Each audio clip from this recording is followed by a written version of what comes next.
ইনকিলাব মঞ্চের মুখপাত্র ওসমান হাদিকে গুলি করে হত্যার পর এবার জাতীয় নাগরিক পার্টির খুলনা বিভাগীয় প্রধান এবং এনসিপি শ্রমিক শক্তির কেন্দ্রীয় সংগঠক ও মোতালেব শিকদারকে মাথায় গুলি করা হয়েছে। এনসিপির বিভাগীয় আহ্বায়ক মোতালেব শিকদারকে গুলি করেছে দুর্বৃত্তরা। গুরুতর অবস্থায় তাকে উদ্ধার করে খুলনা মেডিকেল কলেজ হাসপাতালে নেওয়া হয়েছে।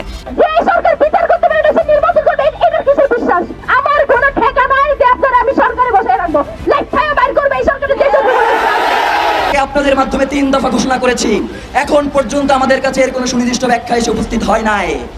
90 দিনের কথা বলা হয়, আরে হারামজাদা তুই ক্ষমতায় আসছিস 30 দিন, তুই 90 দিনের কি বিচার করবি বেটা? করো। শরীফ ওসমান হাদিকে গুলিবিদ্ধ করে শহীদ করার পর এবার তাদের দ্বিতীয় মিশনে গুলি করা হয়েছে এনসিপির এক নেতার উপর। ওসমান হাদিকে গুলি করার পর যে বিষয়টি নিয়ে সোশ্যাল মিডিয়ায় আলোচনা হয়েছিল, ওসমান হাদি একাই নয়, এই টার্গেটে রয়েছে আরও অনেক ছাত্রনেতা। তাই তো এবার সেই সন্ত্রাসীদের শিকারী হয়েছে খুলনার এনসিপি এক নেতা। ছাত্র নেতাদের এইভাবে গুলি করার ঘটনায় পুরো দেশে নতুন আলোচনা জন্ম দিয়েছে। আর এইসব বিষয় নিয়ে অন্তর্বর্তী সরকারের উপদেষ্টাদের চুপ থাকায় অন্তর্বর্তী সরকারের প্রধান ডক্টর ইউনূসকে পদত্যাগের হুমকি দিয়েছে ছাত্র নেতারা। উল্লেখিত এইসব বিষয় নিয়ে বিস্তারিত থাকছে পুরো ভিডিওতে। আমাদেরকে নিয়ে অনেক টাল বাহানা করেছেন, এবার কোনো টাল বাহানা হবে না, এবার খালি ডাইরেক্ট ফাইনাল খেলা হবে, অ্যাকশন হবে। রাত 8টার ভিতরে আমরা সময় পেতে দিলাম। যদি ওই কুত্তার বাচ্চা, এই কুলাঙ্গারের বাচ্চা আতিক নজরুল, এই স্বরাষ্ট্র উপদেষ্টা, এই শহরের বাচ্চা যদি পদত্যাগ না করে, এই জুতা নিয়ে ওর কার্যালয় ঘেরাও করব। 12 ডিসেম্বরে দুপুর 2টার দিকে খোলা রাস্তায় গুলি চালানো হয়েছিল শরীফ ওসমান হাদির মাথায়।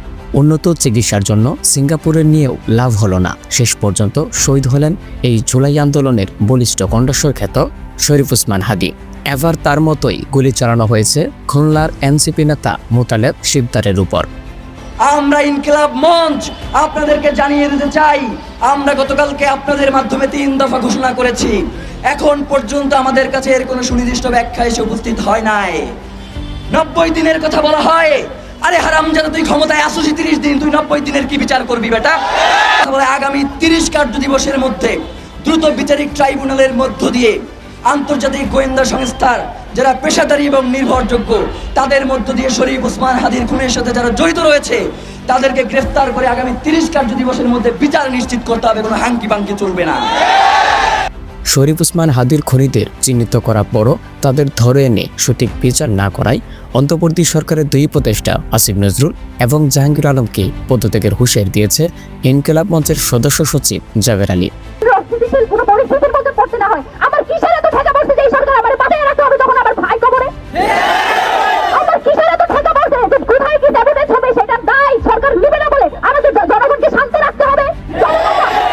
এছাড়াও ইনকিলাব মঞ্চের নেত্রী জুমা বলেছেন যে প্রধান উপদেষ্টা শরীফ ওসমান হাদির খুনিদের বিচার করতে পারে না, তার দায়িত্বে সঠিক নির্বাচন হবে সেটা কিভাবে ভাবা যায়।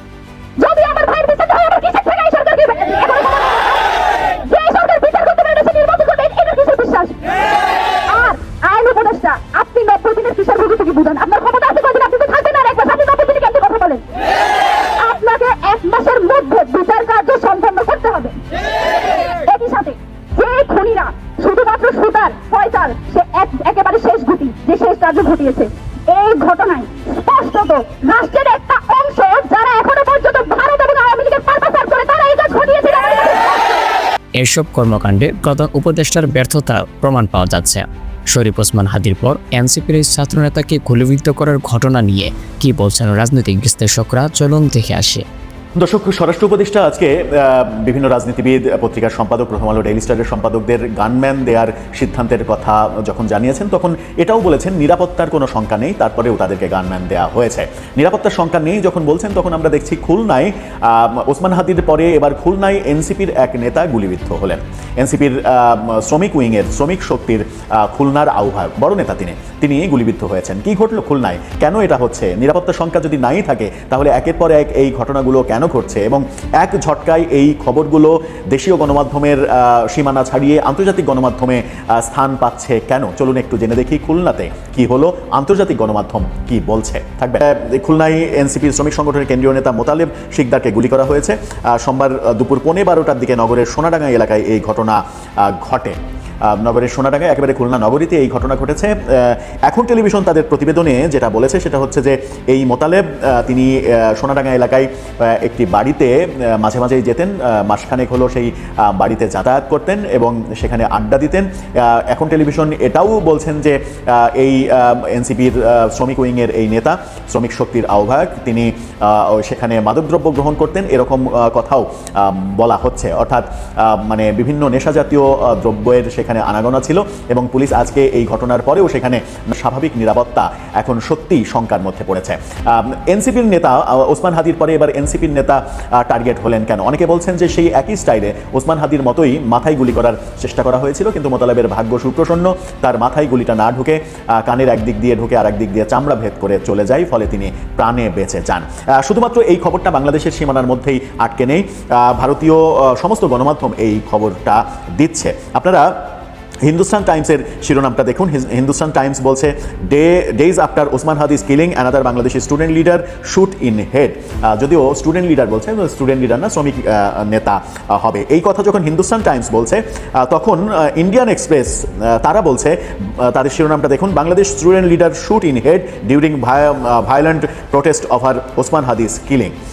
মানে ওসমান হাদির এই ঘটনার পরে এই নতুন খুব স্বাভাবিকভাবে নির্বাচনের তফসিল ঘোষণার 24 ঘন্টার কম সময়ের মধ্যে যখন হাদির মতো আগস্টের আন্দোলনের পর থেকে সারা বাংলাদেশে পরিচিতি পাওয়া একজন প্রার্থীকে এভাবে গুলি করা হলো লক্ষ্য স্থির করে, তখন থেকেই সচেতন সকলেই বা পর্যবেক্ষকরা সকলেই কিংবা এমনকি সাধারণ মানুষ প্রশ্ন তুলছিলেন যে হাদি কি শেষ, হাদির পরে কে? মানে একরকম কি হাই প্রোফাইল প্রার্থী যাদেরকে দেশের মানুষ চেনে তাদেরকে লক্ষ্য স্থির করে করে এভাবে গুলি চালিয়ে হত্যা করে নির্বাচন বানচাল করা, নির্বাচন পিছিয়ে দেওয়া কিংবা সারা দেশকে অস্থিতিশীল করার একটা প্রচেষ্টা শুরু হলো কিনা হাদিকে লক্ষ্য করে গুলি চালানোর মাধ্যমে?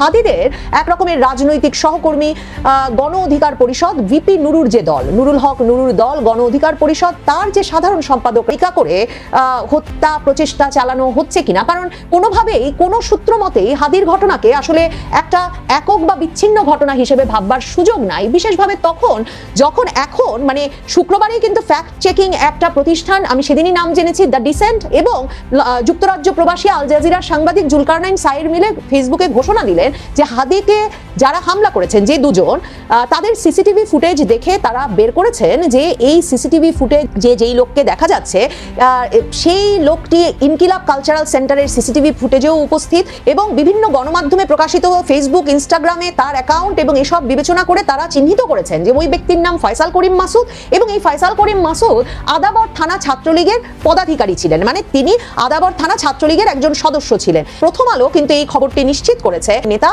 শনাক্ত করতে পারেন নাই এবং এই ব্যক্তি, এই সাবেক ছাত্রলীগ নেতা কয়েক সপ্তাহ ধরে হাদির সঙ্গে কাজ করছিলেন। কাজেই এখন একটা পক্ষ প্রশ্ন তুলছেন যে এটা তো গুপ্ত রাজনীতির কৌশল, কাজে বুঝতে বাকি থাকে না এই ফয়সাল করিম মাসুদ আসলে ছাত্রলীগের মধ্যে থাকা কোন রাজনীতির অনুসারী ছিলেন। কিন্তু কৌতূহলোদ্দীপক ব্যাপার হচ্ছে যে এখন ছাত্র শিবির নেতা কেন্দ্রীয় সেক্রেটারি নুরুল ইসলাম সাদ্দাম